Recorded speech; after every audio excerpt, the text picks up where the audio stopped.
نحمده ونستعينه ونستغفره ونعوذ بالله من شرور أنفسنا من يهده الله فلا مضل له ومن يضلل فلا هادي له وأشهد أن لا إله إلا الله وحده لا شريك له وأشهد أن محمدا عبده ورسوله أما بعد يا أيها الذين آمنوا اتقوا الله حق تقاته ولا تموتن إلا وأنتم مسلمون يا أيها الناس اتقوا ربكم الذي خلقكم من نفس واحدة وخلق منها زوجها وبث منهما رجالا كثيرا ونساء واتقوا الله الذي تساءلون به والأرحام إن الله كان عليكم رقيبا يا أيها الذين آمنوا اتقوا الله وقولوا قولا سديدا يصلح لكم أعمالكم ويغفر لكم ذنوبكم ومن يطع الله ورسوله فقد فاز فوزا عظيما وقال نبينا صلى الله عليه وسلم إن أصدق الحديث كتاب الله وأحسن الهدي هدي محمد وشر الأمور محدثاتها وكل محدثة بدعة وكل بدعة ضلالة وكل ضلالة في النار. கண்ணியத்திற்குரிய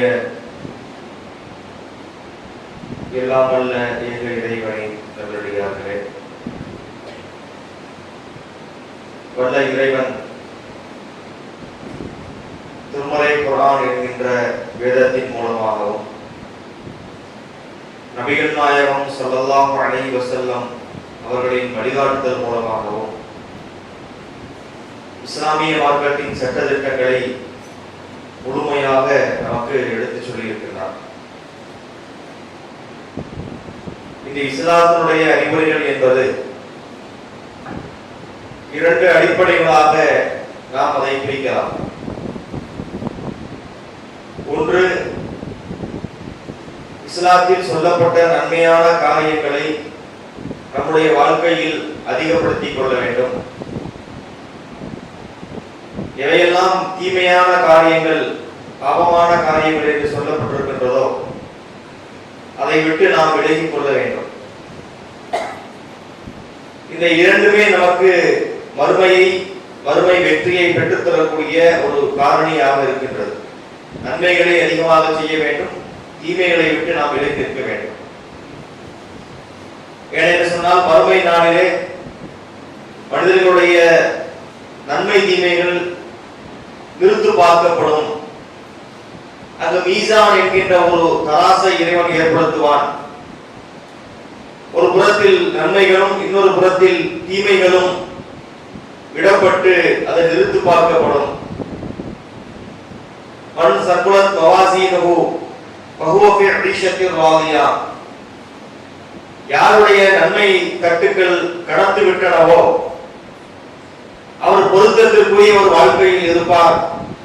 மன் சப்பத் மவாசீனுஹு ஃபஉம்முஹு ஹாவியா வமா அதராக மாஹியா நாருன் ஹாமியா.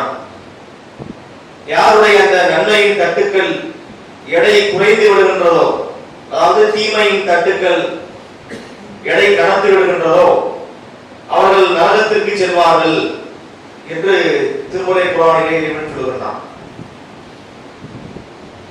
இதை நான் நம்முடைய வாழ்க்கையிலே கவனிக்கக்கூடிய மக்களாக நாம் இருக்கிறோம். நாம் செய்வதெல்லாம் சரி என்கின்ற ஒரு மனநிலை இயற்கையில் மனிதனுக்கு உண்டு. திருமறை குர்ஆனிலே இறைவன் சொல்கிறான், குல்லு ஹிஸ்பின் பிமா லதைஹிம் ஃபரிஹூன். ஒவ்வொரு சமுதாய மக்களும் தங்களிடத்தில் இருப்பதை கொண்டு மகிழ்ச்சி அடைந்து கொள்கிறார்கள். தன்னை யோகியன் என்று, தன்னை நல்லவன் என்று, நம்மள மாதிரி யாரும் உண்டா அப்படிங்கிற சிந்தனைகள் எல்லாம் மனிதர்களுக்கு நிறைய வரும். நம்மை நாம் எப்படி மதிப்பீடு செய்கிறோம் என்பது அல்லாஹ்விடத்தில் எந்த மாற்றத்தை ஏற்படுத்தாது. என்னை நான் நல்லவன் என்று நினைக்கின்றேன், உங்களை நீங்கள் நல்லவர் என்று நினைத்துக் கொள்கிறீர்கள். இந்த எண்ணம் மட்டும் மறுமையில ஒருத்தரை காப்பாத்திருமா அப்படின்னு கேட்டா கண்டிப்பாக இல்லை. மறுமையில் நாம் வெற்றி பெற வேண்டும் என்று சொன்னால் இறைவன் சொல்லித்தந்த அடிப்படையில் நம்முடைய செயல்பாடுகள் அமையப்பெற வேண்டும். நன்மைகளை நாம் அதிகரித்துக் கொண்டே இருக்கணும். அமல்களை நாம் அதிகப்படுத்திக் கொள்ள வேண்டும். நன்மைகள் செய்வதற்கான ஏராளமான வாய்ப்புகள் நமக்கு இருக்கின்றது. விக்கிரங்கள் இருக்கின்றன, துஆக்கள் இருக்கின்றன. கலிமத்தானி ஹபீபத்தானி ஃபில் லிசான் ஸகீலத்தானி ஃபில் மீசான் ஹபீபத்தானி இலர் ரஹ்மான். நபிகளார் குறிப்பிட்டார்கள், இரண்டு சொற்கள் இருக்கின்றன. அவை மொழிவதற்கு சொல்வதற்கு நாவிற்கு எளிய இரண்டு சொற்கள். ஸகீலத்தானி ஃபில் மீசான், மறுமையுடைய நன்மையின் எடை தட்டுக்களை கணக்க செய்யக்கூடிய வார்த்தைகள். ஹபீபத்தானி இலர் ரஹ்மான், ரஹ்மானுக்கு விருப்பத்திற்குரிய இரண்டு வார்த்தைகள். அது என்ன என்று சொன்னால் சுப்ஹானல்லாஹி வ பிஹம்திஹி சுப்ஹானல்லாஹில் அஸீம் என்று நபிகளார் குறிப்பிட்டார்கள். இந்த ரெண்டு வார்த்தை, இதை சொல்வதிலே நமக்கு ஏதாவது சிரமம் இருக்கின்றதா? இதை சொல்வதற்காக நாம் எவ்வளவு நேரத்தை எடுத்துக்கொண்டோம், எவ்வளவு ரூபாய் செலவு பண்ணோம்? ஒண்ணுமே இல்லை. அவ்வப்போது இது மாதிரியான விக்ருகளை துஆக்களை அல்லாஹ்விடத்திலே நாம் செய்யக்கூடிய நேரத்தில் நன்மைகளை நாம் அதிகப்படுத்திக் கொண்டே இருக்கலாம். ஒருவரை சந்திக்கின்றோம், அவரை சந்திக்கக்கூடிய நேரத்தில் ஒரு கடுகடுப்பான முகத்தோடு அல்லாமல் ஒரு புன்முறுவலோடு சிரித்த முகத்தோடு அவரை நாம் எதிர்கொள்வோம். அதற்கு மார்க்கம் கூலி தருது. அவருக்கு சலாம் உரைக்கிறோம், அவருக்கு நம்ம நலம் விசாரிக்கின்றோம், நல்ல சில வார்த்தைகளை அவரிடத்தில் கண்ணியமான வார்த்தைகளை பேசுகிறோம் என்றால் இவையெல்லாம் நமக்கு நன்மைகளை அதிகப்படுத்தக்கூடியதாக இருக்கிறது. பாதையிலே சென்று கொண்டிருக்கும் போது மக்களுக்கு தொந்தரவு தரக்கூடிய ஒரு பொருள் கிடக்கின்றது. ஒரு மரக்கட்டை கிடக்குது, ஒரு கல்லு கிடக்குது, ஒரு கயிறு ஒன்று இருக்குது. நடந்து செல்லக்கூடிய பாதசாரிகள் அல்ல இடறி விழக்கூடும், அதை எடுத்து ஓரமா போனோம். இமாதத்தில் அதானி தரீக், பாதையில் மக்களுக்கு தொந்தரவு தரக்கூடிய காரியங்களை அப்புறப்படுத்துவது என்பது ஈமானின் ஒரு கிளையாக இஸ்லாமிய மார்க்கம் சொல்லி இருக்கின்றது. அதுபோல வணக்கங்கள், தொழுகைகள், தான தர்மங்கள் என்று நமது வாழ்க்கையில் நமக்கு வாய்ப்பு கிடைக்கும் போதெல்லாம் இந்த நன்மைகளை நாம் செய்து கொண்டே இருக்கணும். ஏன்னா நமக்கு மவுத்து வந்ததுக்கு பிறகு நாம் நன்மை செய்ய முடியாது. அதுவும் குறிப்பிட்ட சில சதகத்துல் ஜாரியாவை போல, சில கல்வி பணியை போல ஒரு கல்வியை ஒருத்தருக்கு சொல்லிக் கொடுத்து அவருக்கு பிறகும் அந்த கல்வி தொடர்ந்தது என்று சொன்னால் அவருக்கு நன்மை கிடைக்கும். அதுபோல ஒரு தர்மம் பண்ணிட்டு போறாரு, ஒரு மரம் வைத்து விட்டு மறைத்து விடுகின்றார். அவர் இறந்ததற்கு பிறகும் அந்த மரத்தில் விளைச்சல் இருந்தால் அதை இழைப்பாடக்கூடிய மக்களுக்கு, அதை சாப்பிடக்கூடிய மக்களுக்கு, அதை சாப்பிடக்கூடிய பறவைகள் சாப்பிட்டால் கூட மரத்தை வச்சவருக்கு அல்ல ஒரு கூலி கொடுப்போம். இது நிரந்தர நன்மை நம்ம சொல்லுவோம். இது அல்லாத மற்ற விஷயங்கள் அனைத்துமே ஒருவர் உயிரோடு இருக்கும் போதே அவருடைய அமல்கள் குறைந்து போய்விடும். அப்ப வாழக்கூடிய நேரத்தில் நாம் அந்த நன்மைகளை அதிகப்படுத்தக்கூடிய மக்களாக இருக்கணும். அல்லாஹ் நமக்கு வாய்ப்பை வழங்கி கொண்டே இருக்கிறார், செல்வத்தை தருகின்றார். அந்த செல்வத்தை கொண்டு நாம் நன்மைகளை அதிகப்படுத்திக்கிறோம். நபிகள் நாயகம் ஸல்லல்லாஹு அலைஹி வஸல்லம் அவர்கள் ஒரு நேரத்திலே இந்த வசனத்தை குறிப்பிட்டார்கள். முதல் என்கின்ற ஒரு கோத்திரத்தார் ரசூலுல்லாஹை பார்க்கிறதுக்கு வராங்க. அவர்களிடத்தில் சரியான ஆடை இல்லை. உலாத்துன் சுஃபாத்துன் என்ற ஹதீஸிலே இந்த வாசகம் இடம்பெறுகின்றது. உடலை மறைத்து ஆடை அணிந்திருக்கின்றார்கள், ஆனால் அந்த ஆடை அவங்க உடம்பை முழுசா மறைக்கல. காலில் செருப்பு கிடையாது. பஞ்ச கோலத்திலே, வறட்சி கோலத்திலே ரசூலுல்லாஹை பார்க்க வருகின்றார்கள். இதை பார்த்த ரசூலுல்லாஹுடைய முகம் மாறி போய்விடுகின்றது. தொழுகை நேரமும் வந்தது. தொழுது முடித்து விட்டார்கள். தொழுது முடித்த உடனே மிம்பரின் மீது ஏறினார்கள். மக்களை அழைத்தார்கள். இரண்டு வசனங்களை சொன்னார்கள். யா அய்யுஹன் நாஸ் இத்தகூ ரப்பக்கும் அல்லதீ கலகக்கும் மின் நஃப்ஸின் வாஹிதா என்ற சூரத்துல் நிசாவுடைய வசனத்தை, இரண்டாவதாக யா அய்யுஹல்லதீன ஆமனத்தகுல்லாஹ் வல் தன்துர் நஃப்ஸு மா கத்தபத் லிகத் என்ற சூரத்துல் ஹஷ்ருடைய வசனத்தையும் நபிகளார் ஓதி காட்டுகின்றார்கள். இந்த ரெண்டு வசனத்துக்கு என்ன அர்த்தம்? நம்பிக்கை கொண்டவரே, உங்களையும் உங்கள் அனைவரையும் ஒரே ஆத்மாவிலிருந்து படைத்த உங்கள் இறைவனை அஞ்சுங்கள் என்ற வசனத்தை முதல்ல சொன்னாங்க.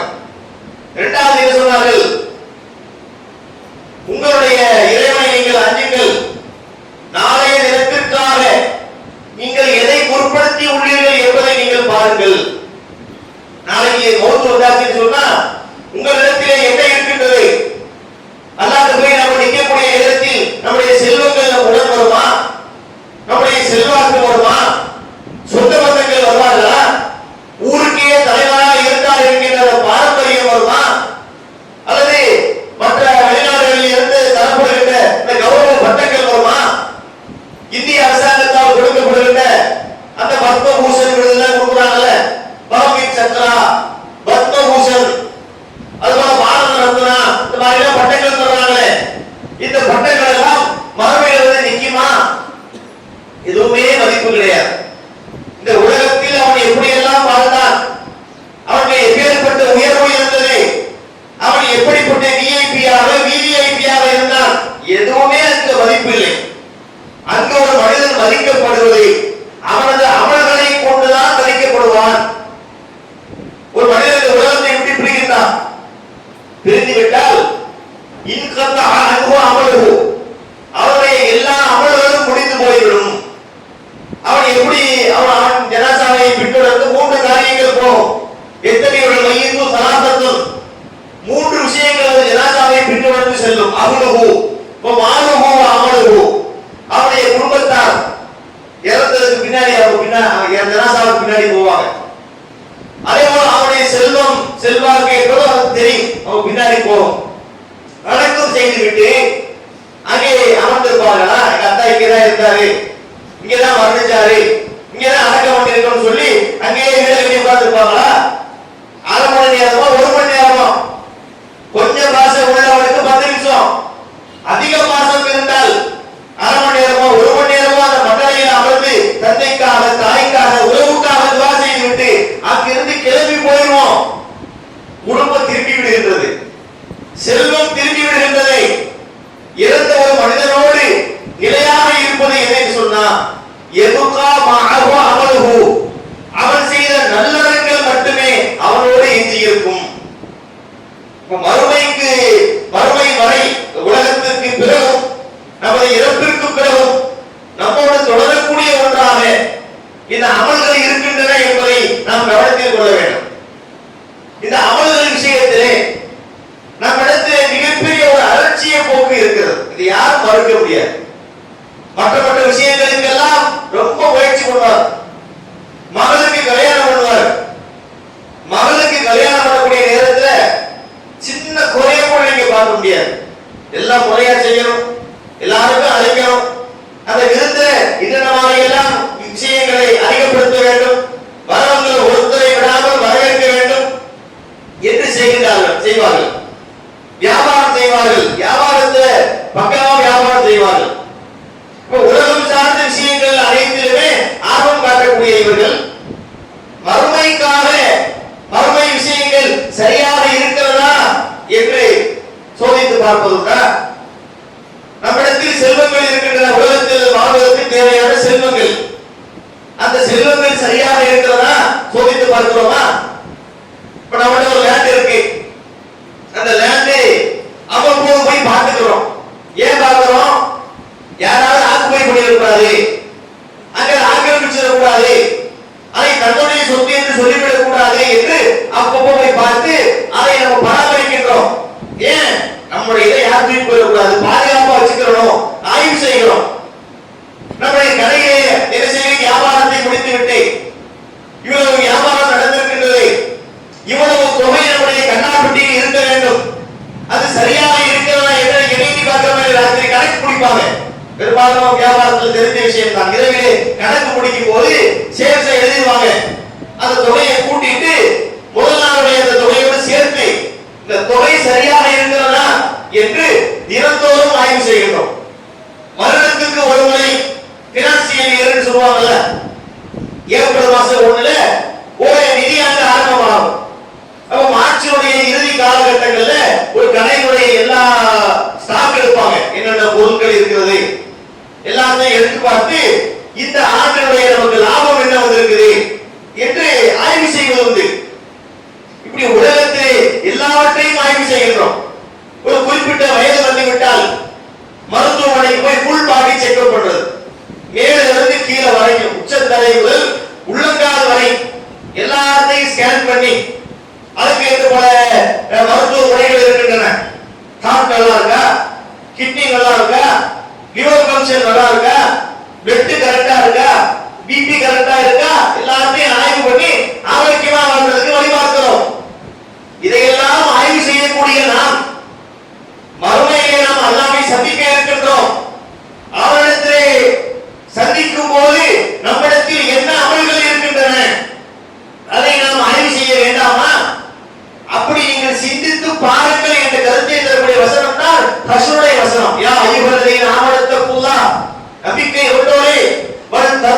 நஃப்ஸும் மா கத்தபத் லிகதின் வத்தகுல்லாஹ். நாளைய தினத்திற்காக நீங்கள் எதை பொருட்படுத்தி உள்ளீர்கள், நன்மை என்ன வச்சிருக்கிறீங்க என்பதை ஒவ்வொருவரும் பார்க்கட்டும். அல்லாஹ் சொல்கிறான். இறைவன் நமக்கு வாய்ப்பை வழங்கி இருக்கின்றான், வசதியை வழங்கி இருக்கின்றான், செல்வங்களை வழங்கி இருக்கின்றான். அந்த செல்வங்களை எப்படி செலவழிக்க வேண்டும் என்று நமக்கு வழிகாட்டி இருக்கின்றான்.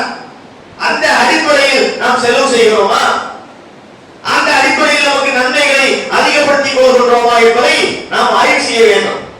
நமக்கு ரொம்ப கவனிக்கப்பட வேண்டிய ஒன்று.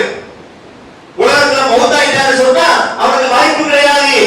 அவன் அல்லாஹ்ட்ட கேட்கிறான், அவன் ரப்பி ரிஜிஊனி, மௌத்துக்கு பிறகு அல்லாஹ் கேட்கிறான், மௌத்து வரும்போது கேட்கிறான், இறைவா என்னை இந்த உலகத்துக்கு திருப்பி அனுப்பு, லஅல்லி அமலு சாலிஹன் ஃபீமா தரக்து, நான் விட்டு வந்த நன்மையான காரியங்களை மீண்டும் செய்வதற்காக இந்த உலகத்திற்கு என்னை அனுப்பு என்று அல்லாஹ்விடத்தில் கேட்பான்.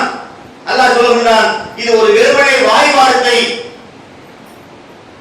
அதே போல இன்னொரு சொல்லும் போது அன்பிக்கும் இம்மா ரசக்கனாக்கும் மின் கபலி ஐயத்தி அஹலக்குல் மௌத், உங்களில் ஒருவருக்கு மரணம் வருவதற்கு முன்பாக அல்லாஹ்வுடைய வழியிலே செலவழியுங்கள் என்று சொன்னா அந்த மௌத் வரக்கூடிய நேரத்தில் மனிதன் கேட்பான், லவ்லா அக்ரத்தனி இலா அஜலின் கரீப், இறைவா எனக்கு இந்த மரண தவணையை நீ கொஞ்சம் தாமதப்படுத்து.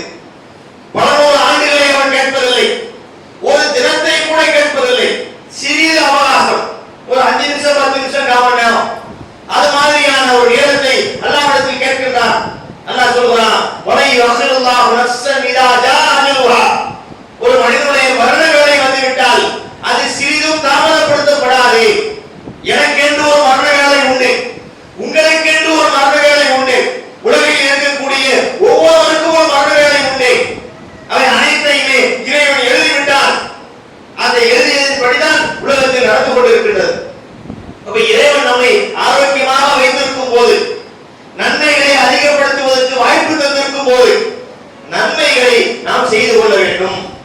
இதை கவனிக்கக்கூடிய நன்மைக்காக நம்ம இருக்கணும்.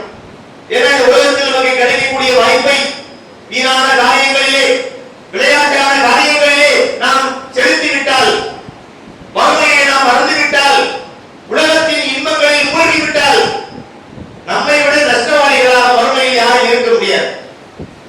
நாம் எப்படி வாழ்றோம் தெரியுமா? உலகத்திலே நமக்கு ஒன்று கிடைக்கும் என்றால் அதற்காக ஓடும். அதே ஒரு விஷயம் மறுமைக்கு என்று சொல்லி பார்த்தால் நம்மிடத்திலே அந்த ஆர்வம் வர்றது கிடையாது. இது எப்படி நம்ம புரியலாம்? உதாரணமா பாருங்க, ஜும்ஆ தொழுகையுடைய நேரம் நமக்கு தெரியும். ஜும்ஆ தொழுகை என்பது ஒரு முக்கியமான ஒரு வணக்கம், மிக சிறந்த ஒரு நன்மையை தரக்கூடிய ஒரு வணக்கம். இந்த நேரத்திலே பள்ளிவாசலுக்கு முந்தைய நேரத்தில் வர வேண்டும். முதல் நேரத்தில் வந்தவருக்கு ஒட்டகத்தை குர்பானை கொடுத்த கூலி கிடைக்கும்.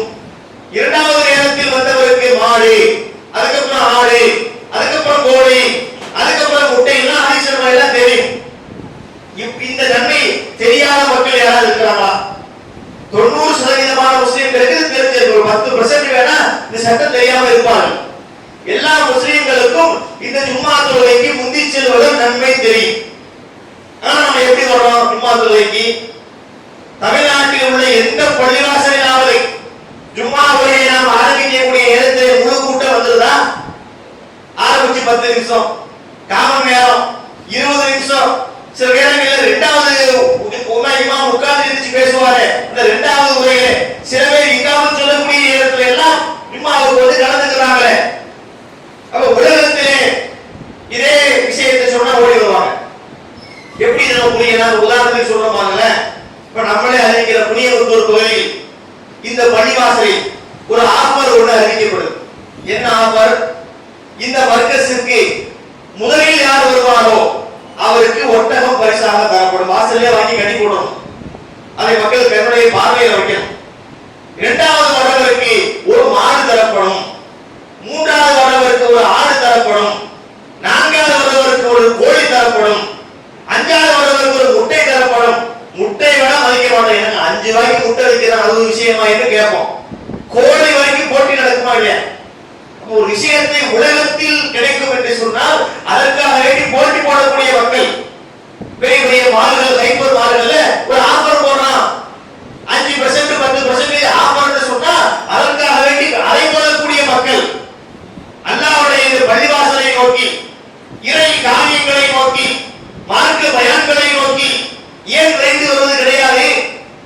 துன்யாவிலே கிடைக்கக்கூடிய நன்மைகள் அவர்களுக்கு பெரிதாகப்படுகின்றது. மறுமையுடைய நன்மை சொல்லும் போது அதில் அவர்கள் கவனம் செலுத்துவது கிடையாது. இது நல்ல நிலையா இருந்து நம்ம யோசிச்சு பார்க்கணும். நபிகள் நாயகம் ஸல்லல்லாஹு அலைஹி வஸல்லம் அவர்கள் முன்பின் பாவங்கள் மன்னிக்கப்பட்டார்கள். அல்லாஹ் அவர்களுக்கு சொர்க்கத்தை தருவான் என்பது யாருக்கும் மாற்று கருத்து கிடையாது. ஆனால் அவருடைய வாழ்க்கையை அவர்கள் எப்படி கழித்தார்கள்? இரவிலே கலஜத்தை சரியாக நிறைவேற்றுவார்கள். தான் வறிய நிலையில் இருந்த போதும் ஏழை எளியோருக்கு வாரி தந்தார்கள். இறைவனிடத்தில் அதிகமாக தௌபா செய்வார்கள். நல்ல வார்த்தைகளை பேசுவார்கள். நல்ல காரியங்களை செய்வார்கள். மக்களுக்கு நன்மையை ஏவுவார்கள். தீமையை தடுப்பார்கள். இப்படியாக அவருடைய வாழ்க்கையை நாம் எடுத்து பார்த்தால் முன்பின் பாவங்கள் மன்னிக்கப்பட்டு தான் ஒரு சொர்க்கவாசி என்று தெரிந்த போதும் அவர்கள் சிறப்பாக நடந்தார்கள். நபிகள் நாயகம் விட்டுருவாங்க, அல்லாஹ்வுடைய தூதர். அதுக்கு அடுத்த ஸ்டேஜுக்கு வருவோம். சஹாபாக்களுடைய வாழ்க்கை. சஹாபாக்களை எத்தனை பேர் சொர்க்கவாசிகள் என்று அறிவிக்கப்பட்டார்கள்? 10 பேர் சொல்ல சொர்க்கவாசினாங்க. பல நேரங்களில் பாதிக்கிறாங்க. அஸ்ரத்துல் முபஷரா என்று சொல்வார்கள். 10 பேர் சொர்க்கவாசி. அபூபக்கர் ரலியல்லாஹு அன்ஹு, உமர் அவர்கள், உஸ்மான் அவர்கள், அலி அவர்கள், தல்ஹா அவர்கள், ஜுபைர் அவர்கள், சஅத் பின் அபீ வக்காஸ் அவர்கள், சயீத் பின் ஸைத் அவர்கள், அப்துர்ரஹ்மான் பின் அவுஃப் அவர்கள், அபூ உமைத் பின் ஜர்ராஹ் அவர்கள், 10 சஹாபாக்கள் ஃபில் ஜன்னா, இவர்கள் சொர்க்கத்தில் இருப்பார்கள், சொர்க்கவாசிகள் என்று அறிவிக்கப்பட்டார்கள். அவங்களுக்கு அது தெரியவும் செய்யும். இது பாதுகாக்கப்பட்ட தகவல், கான்ஃபிடென்ஷியல் கிடையாது. ரசூலுல்லாஹ் மக்களுக்கு அறிவிச்சாங்க. அபூபக்கர் அவர்களுக்கு தான் ஒரு சொர்க்கவாசி என்பது தெரியும். இப்படி ஒன்று தெரிந்தால் பொதுவாக ஒரு மனிதர் எப்படி நடந்து கொள்வார்? இப்ப நமக்கு சொர்க்கவாசி தெரிஞ்சிச்சு, நம்ம பகுதியில அந்த தொடர்பு அல்லாஹ் நமக்கு இல்லை. ஒரு வாதத்துக்கு புரிவதற்காக சொல்லுவோம், அல்லாஹ் அறிவித்து விட்டான்.